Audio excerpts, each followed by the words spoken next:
പരോക്ഷമായി കടപ്പെട്ടിരിക്കുന്നത് ഈ വിശുദ്ധ ബൈബിളിനോടാണ്. ഈ ബൈബിളും അനുബന്ധ തത്വസംഹിതകളും ഈ രാജ്യത്ത് വന്നിരുന്നില്ല എങ്കിൽ രാജ്യം ഗുരുതരമായ അന്ധതയിൽ അജ്ഞതയിൽ വിളയാടുമായിരുന്നു എന്ന കാര്യത്തിൽ തർക്കം വേണ്ട. അത് കുറെ കൂടി ഗൗരവത്തോടെ ഞാൻ ബോധ്യപ്പെടുത്തുകയാണ്. സുവിശേഷം ഇന്ത്യ മഹാരാജ്യത്തിൽ വന്നത് ഈ രാജ്യത്തെ ജ്വലനാത്മകമാക്കി ശക്തിപ്പെടുത്തി.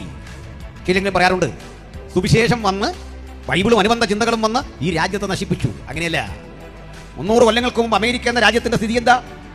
അപരിഷ്കൃതരായ മനുഷ്യര്, മായൻ എന്നറിയപ്പെടുന്ന ഒരു സംസ്കാരം, ഇൻക എന്നറിയപ്പെടുന്ന ഒരു ഉപസംസ്കാരം, അക്ഷരാഭ്യാസമില്ല, കിഴങ്ങ് വർഗ്ഗങ്ങൾ മാന്തിക്കഴിച്ചും കാട്ടുമൃഗങ്ങളെ വേട്ടയാടിയും എതിരെ വരുന്ന മനുഷ്യരെ ആക്രമിച്ചും ഒക്കെ ജീവിച്ചു പോന്ന അപരിഷ്കൃതരായ ജനതയുടെ നടുവിലേക്ക് ഈ സുവിശേഷത്തിന്റെ പ്രചാരകരായി ആളുകൾ കപ്പലിൽ കടന്നവിടെ നിർത്തുമ്പോൾ ആ നാടിന്റെ സ്ഥിതി 300 കൊല്ലം ഏകദേശം കഴിയുമ്പോൾ ലോകത്തിലെ ഏറ്റവും വലിയ സമ്പന്ന രാജ്യങ്ങളുടെ പട്ടികയിലെത്തിക്കൊണ്ട് എല്ലാ നിലയിലും ലോകം ശ്രദ്ധിക്കുന്ന ഒരു മഹത്തരമായ രാജ്യമായി അത് മാറി.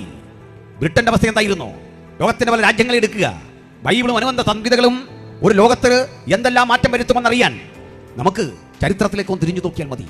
ലോകത്ത് പ്രതിഭകളെ ആദരിക്കാൻ, ഏറ്റവും മികച്ച നിലയിൽ സമൂഹത്തിന് കൊടുക്കുന്ന കോൺട്രിബ്യൂഷനുകളെ ബഹുമാനിക്കാൻ നോബൽ പ്രൈസ് എന്ന ഏർപ്പാടുണ്ട്. നിങ്ങൾക്കറിയണ്ടേ, ലോകത്ത് ഏറ്റവും അധികം നോബൽ പ്രൈസ് ശാസ്ത്രരംഗത്ത് കരഗതമാക്കിയത് ഈ ബൈബിൾ വിശ്വസിക്കുന്ന, അതിനെ പ്രസംഗിക്കുന്ന ദൈവത്തിന്റെ ദാസീദാസന്മാരാണ്. 69% ഈ സുവിശേഷത്തിന്റെ വക്താക്കളാണ് ശാസ്ത്ര സാങ്കേതിക രംഗത്തിലെ നോബൽ പ്രൈസ് കരസ്ഥമാക്കിക്കൊണ്ട് ഇന്നുള്ള ആ ചരിത്രത്തിന് മുഴുവൻ മാർഗദർശനമായി ഭവിച്ചത് എന്ന് അഭിമാന പുരസ്സരം പറയട്ടെ.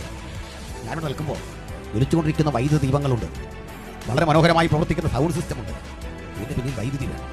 ഈ വൈദ്യുതിയുടെ കണ്ടെത്തൽ മൈക്കൽ ഫാരഡേ എന്നറിയപ്പെടുന്ന യഹൂദനായ ഒരു പ്രാർത്ഥന മനുഷ്യന്റെ കണ്ടെത്തലാണ്. സ്തോത്രം. ഇനിയുമുണ്ട് ഇതുപോലെ അനവധി കാര്യങ്ങൾ പറയാം. കോവിഡ് കാലത്തും സുലഭമായി നിങ്ങളും ഞാനും ഭക്ഷണം കഴിച്ചു. എങ്ങനെയാണ് ഈ കിറ്റൊക്കെ കിട്ടിയത്?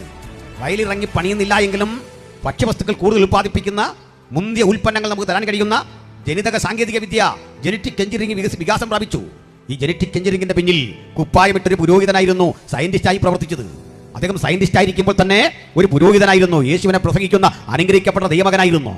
1-2 പേരുടെ സാക്ഷ്യമല്ല, 100 കണക്കിന് ആളുകളുടെ സാക്ഷ്യം നിരത്തിക്കൊണ്ട് ഞങ്ങൾക്ക് അഭിമാന പുരസ്സരം പറയാൻ പറ്റും. ഈ ആധുനിക ലോകത്തെ മൂല്യവത്താക്കി പടച്ചുണ്ടാക്കിയതിന്റെ പിന്നിൽ പ്രാർത്ഥിക്കുന്ന ദൈവാസന്മാരുടെ കണ്ണീരും ചോരയും നീരും സമർപ്പണവും ഉണ്ടെങ്കിൽ അഭിമാന പുരസ്സരമാണ് ഞങ്ങൾ ഈ സുവിശേഷം ഇന്ന് രാത്രി ഇവിടെയും പ്രസംഗിക്കുന്നത്. അതുകൊണ്ട് കല്ലേറുകൊണ്ട് ഉന്മൂലന സിദ്ധാന്തം കൊണ്ടും ഇതിനെ ചുരുക്കാൻ വരുമ്പോൾ, തകർക്കാൻ വരുമ്പോൾ അഭിമാന പുരസ്സരം പറയും. വീണിവിടെ മരിക്കേണ്ടി വന്നാലും അവസാന ശ്വാസത്തിലും ഞങ്ങൾ ഉലകത്തോട് വിളിച്ചു പറയും, യേശു മാത്രം രക്ഷകൻ, യേശു മാത്രം രക്ഷകൻ, യേശു മാത്രം രക്ഷകൻ.